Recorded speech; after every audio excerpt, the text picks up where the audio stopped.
Hello, everybody. My name is Graham Elwood. You are watching The Political Vigilante. I'm here with former Amazon employee, I guess, and now labor activist, Chris Smalls. So, Chris, as you've been hearing about what is happening to this channel and other ones this week, I mean, a bunch just got knocked out today. I got knocked out Monday night. You've had, Jordan Sheridan on Status Quo has had his live stream pulled. You've had this happen to other channels. I think Jason Burmas. So as you're seeing these big mega corporations like Google that owns YouTube,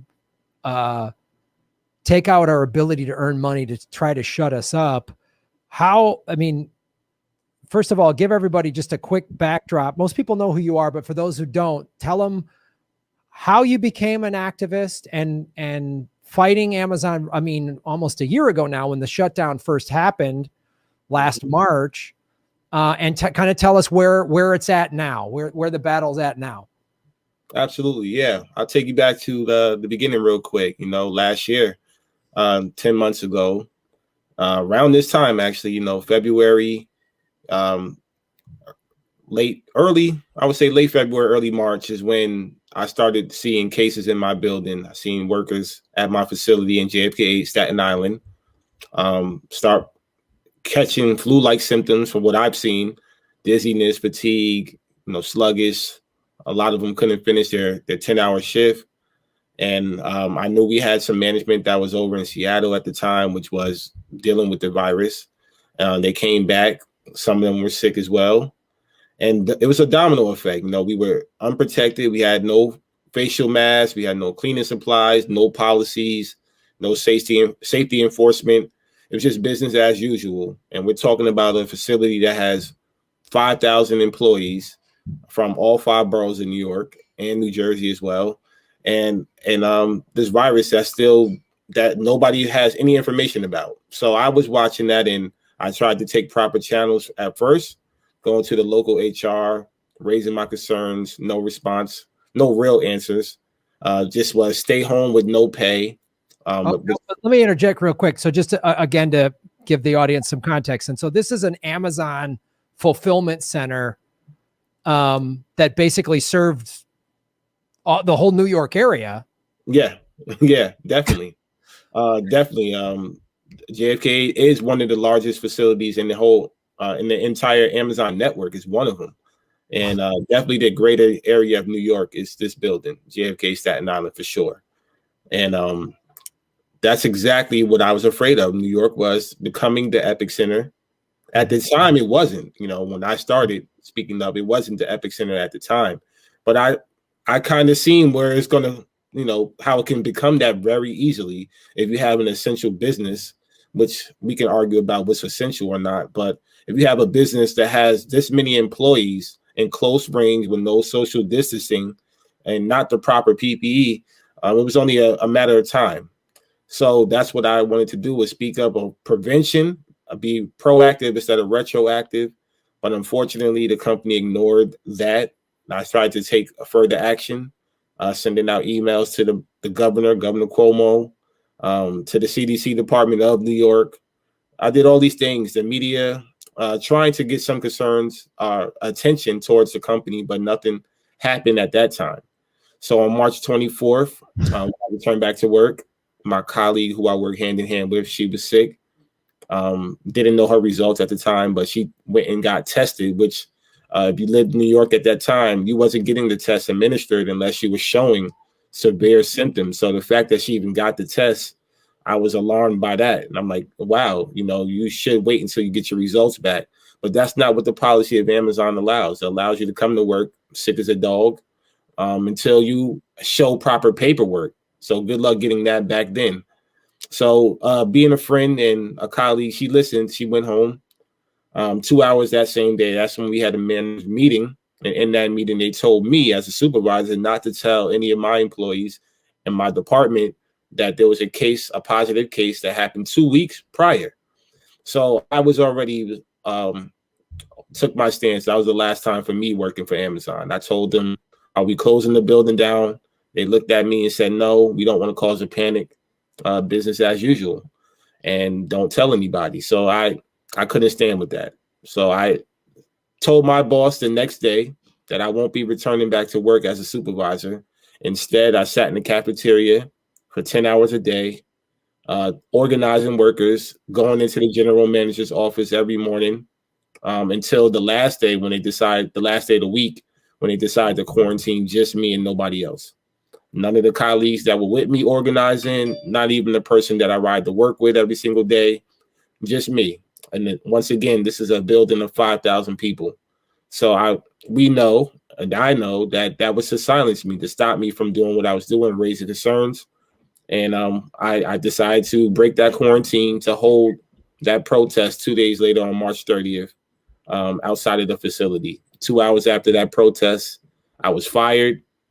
A week later, Jeff Bezos himself, with his top general counsel, David Sapolsky, decided to have a smear campaign calling me not smart or articulate and make me the face of the whole unionizing efforts against Amazon, instead of answering questions or about the health and safety concerns of the Amazon employees. So that's what we're dealing with. 10 months later, here we are now.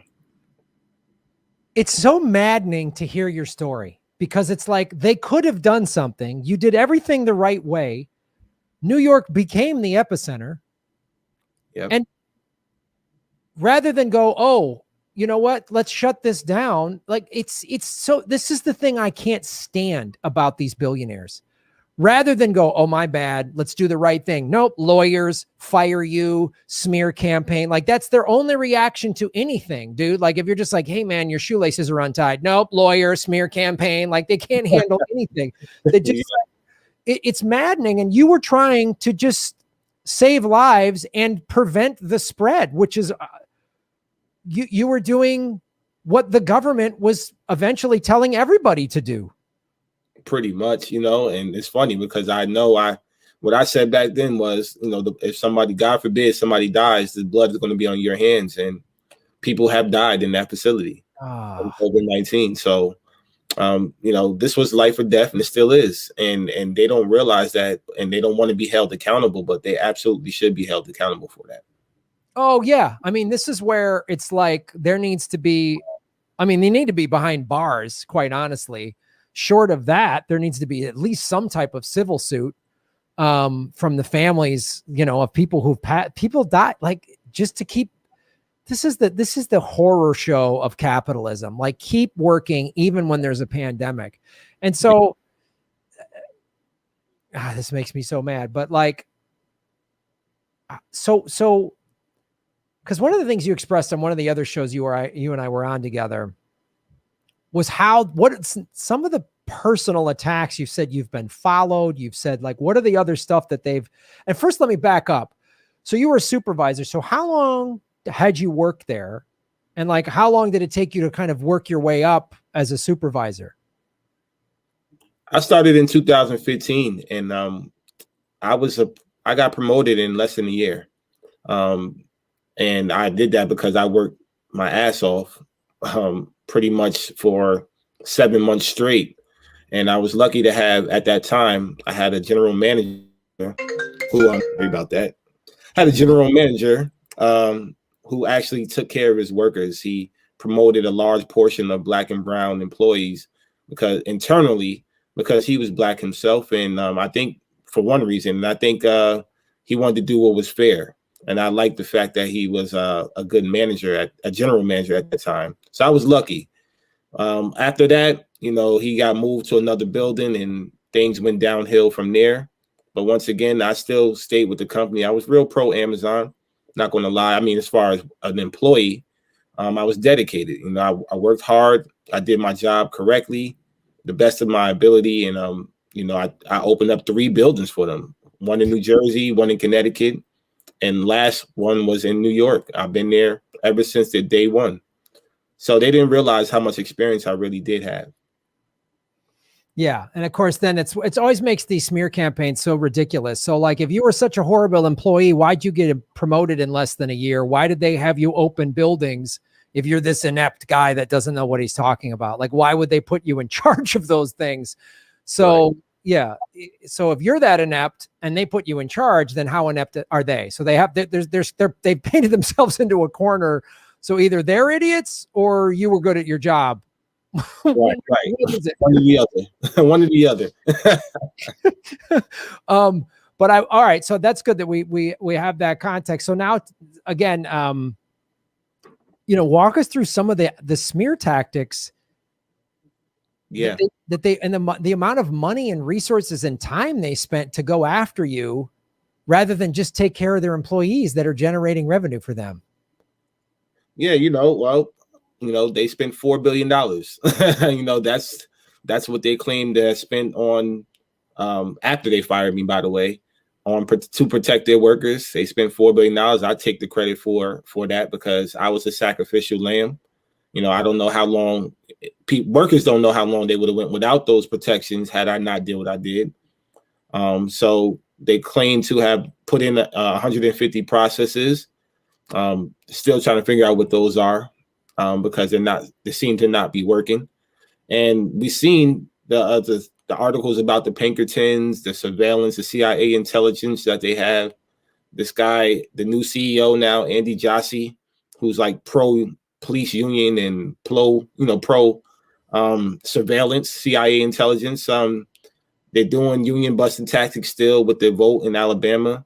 They don't they have endless resources and they don't care. They'll do whatever it is necessary to make sure their machine is running, even if that means exploiting an entire class of working class people. So I kind of, ironically, they prepared me for this. For the 4.5 years I was there, I was a leader. And the principles that I was taught there, I applied to the activism work that I'm into now. So, it's kind of funny to me in a sense, that I would be any of these things when I know what I was capable of there and I know what I'm capable of now.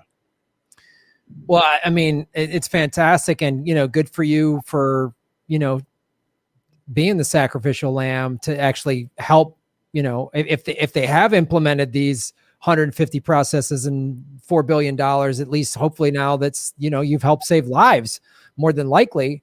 So where is it at today? And first of all, are you working?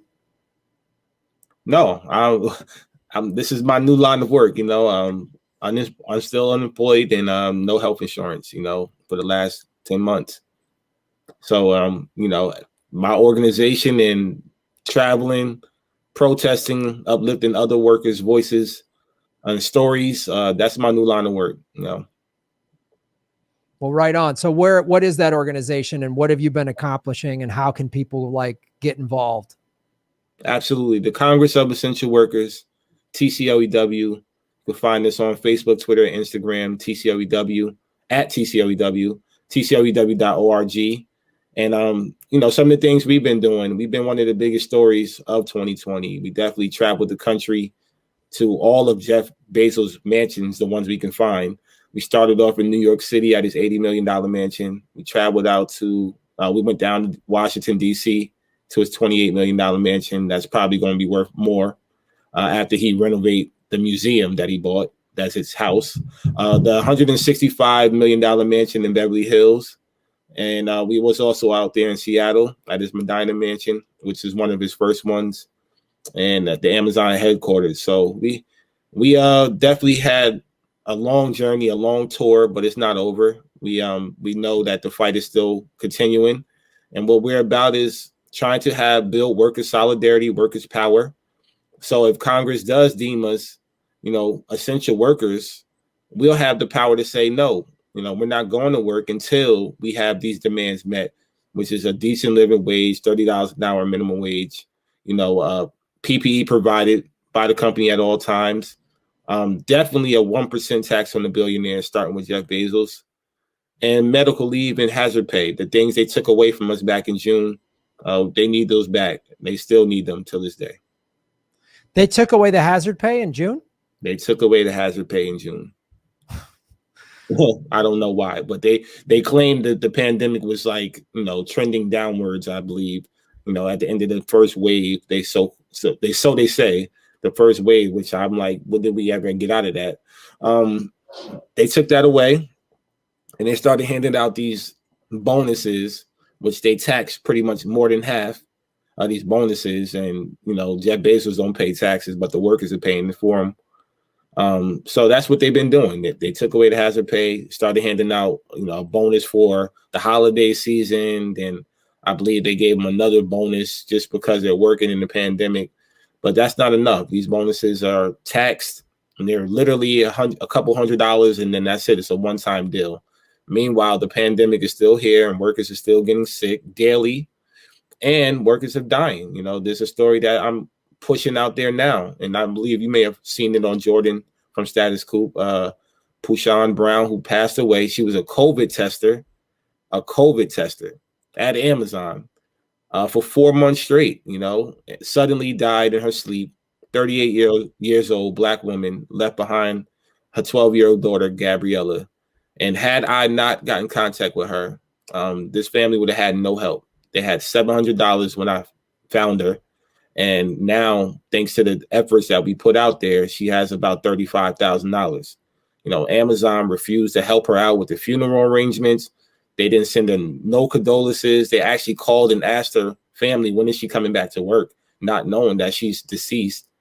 And then they're lying to the media saying that, they don't allow workers to test each other, when this woman was actually doing that. Her sister worked there and seen her and had physical evidence. So it's just ridiculous.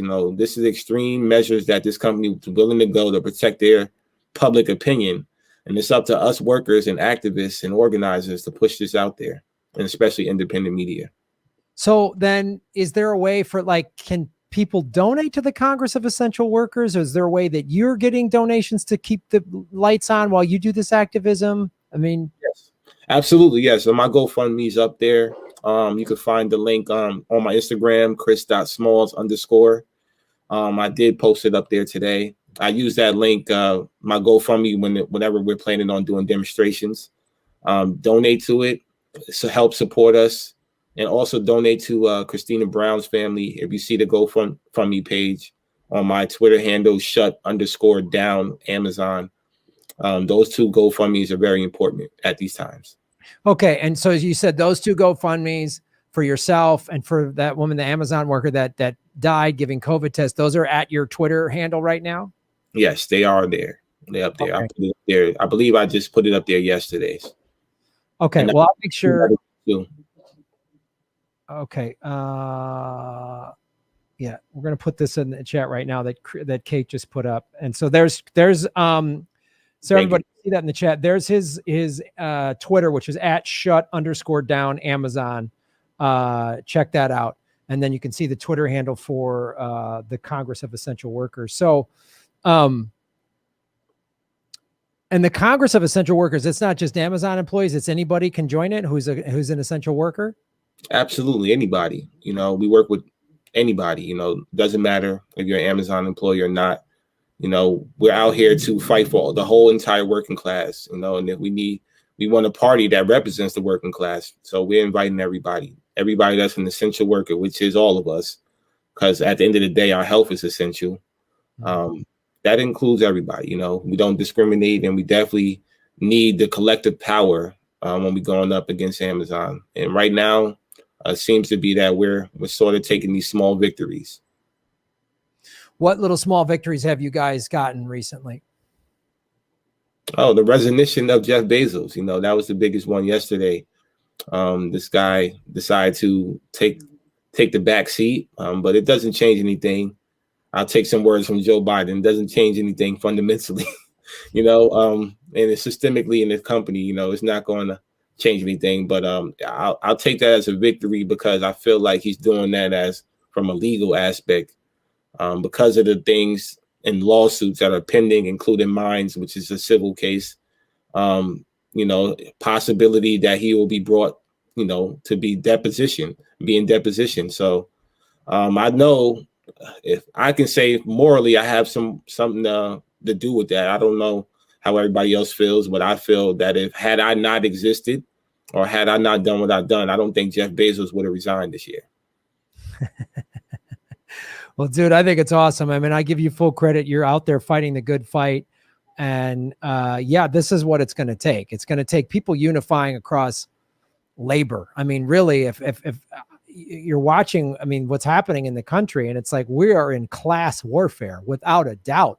I mean, it's brutal, man. And we got to unify on that level. I'm not discounting any of the awful racism that is in this country and has been in this country for decades and centuries. But if people could wake up to the fact that this is really, you know, like I always say, like an immigrant didn't steal your job, a billionaire did. You know, I mean, it's really, look what these billionaires are doing. Look what they're doing. I mean, I don't know how these people look themselves in the mirror. I'd be like, they don't. They don't. When they look at themselves, they just see, you know, money. That's it.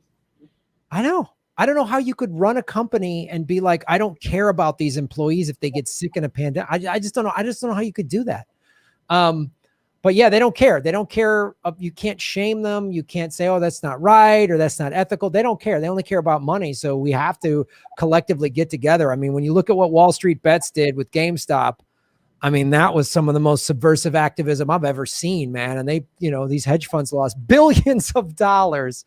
And of course they get everything shut down, but man, that's what it's going to take. It's going to take organizations like what you're doing, the Congress of Essential Workers. It's going to take really innovative ideas, because they know how to stop us at you know, wherever in a lot of the traditional ways, but we have to prove to them that there's more of us than there are them. And we got to show them our numbers. And that's the only thing that they're going to wake up to is if we start hurting their pocketbooks. So yeah, I encourage people to boycott Amazon if they can. All right, man. Any final thoughts you want to leave with us before you go? And again, I appreciate you taking the time to talk to us. Oh yeah. You know, just continue to support us, follow our stories, stay in tune. There's a lot more coming out, and definitely help us, support us, and donate to us. And I appreciate the time and bringing me on. You got it, Chris. I really appreciate the work you're doing, man. You're out there fighting a good fight. Thank you for doing what you're doing. And I'm sure everybody that you've helped out along the way thanks you. So really appreciate you taking the time. Absolutely. Anytime. All right. Yeah, man. Have a great day. You too. Well, that was fantastic. That's what an activist, man. That cat is bold. That was bold, man. That's awesome what he did. I mean, I'd heard his story, but I didn't hear all the details of it. So that was really impressive to hear. So, and again, great ways to have direct you know, I always try to find actions. It's one thing to just complain about the system, but to figure actions to do it. So if you're an essential worker, man, join his group, the Congress of Essential Workers. Join it, because that's the numbers. That's the only thing they respect and will care about is big numbers. $70 billion was lost somewhere in that neighborhood. I heard from the Wall Street Bets thing. That's what woke them up. And now how they reacted to it, everybody's waking up to how corrupt the system is. So this is all tied in together. What happened with Wall Street Bets, what happened with Chris Smalls, what's happening with me and other YouTubers, it's all tied in. It's all the same people. It's all the same billionaires and the oligarchs. I mean, Janet Yellen got money. She got money from Google. Which owns YouTube. She got money from Citadel, which you know, was making big profits through Robinhood. That's how they got to shut Robinhood down, when people were legally making money in the same way that hedge funds do it when they take a stock. So it's a great way to get involved. Yeah. So follow Chris Smalls, man, is @shut_Amazon. You can see it on the screen right there. And that's awesome, everybody. Thanks for watching, everybody. Please hit the like button, the subscribe button. Go to patreon.com/Graham Elwood and rockfin.com/Graham Elwood, where you can support the show. Also, I have a Bitcoin wallet, a Bitcoin Cash wallet, and an Ethereum wallet in the show notes. We're taking cryptocurrency. I have a Coinbase affiliation link. We're going to be getting on some other exchanges.